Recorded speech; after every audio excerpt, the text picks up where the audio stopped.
So we had an offer accepted on a 4-bed flat in this development for 150k.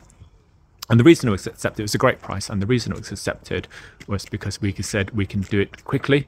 Unfortunately, this sale is going to fall through now because the council cannot confirm, cannot provide the relevant fire risk assessment questions and asked by the solicitor, and they cannot provide an asbestos report, which is a legal requirement. So back from the beginning, about five, maybe 6 months ago, we viewed the property here. It's a 4-bed, lovely flat. Got it down to 150k, which in Birmingham is a really good price. We're in the Birmingham city centre, just outside the Birmingham city centre. Really good price, and the reason it was accepted was because we said we can get it done. We'll get it done quickly, and then everything was ready. We did our job, and then it was with the solicitors, and the searches took ages. They go on and on and on. We were just waiting. Essentially, our solicitors were just waiting for the council to come back with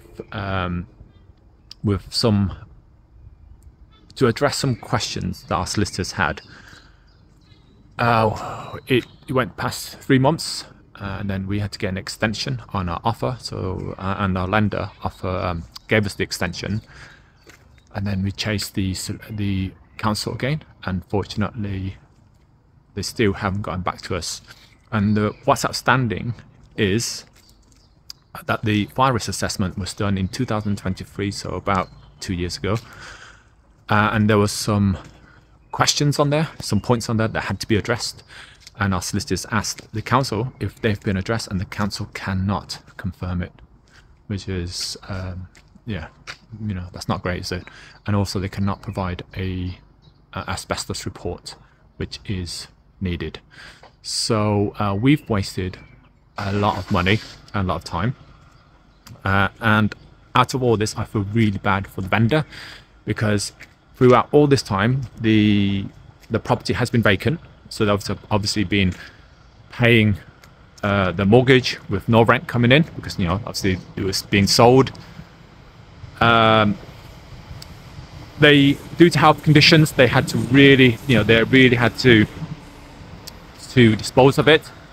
And now, because of why it can't be sold, basically because of the council, I don't think they're going to be able to sell this property to anybody else now. You know, if we can't buy it for those reasons, I don't think anybody else can buy it as well. And yeah, so unfortunately, it's just one of those things that you have to deal with. It's just very sad that a lot of money has been spent and a lot of time has been wasted. You know, that money, for us at least, that money could have been spent elsewhere, and also that deposit could have been deployed elsewhere. From the vendor's perspective, they've lost a lot of money. Obviously, the tenants had to move out, and now it's very, very unlikely that they're going to be able to sell this property now to anybody else, because any buyer would also face the same issue. Anyway, yeah, it's one of those things. It's one of those things about properties. Hopefully it's been helpful. See you.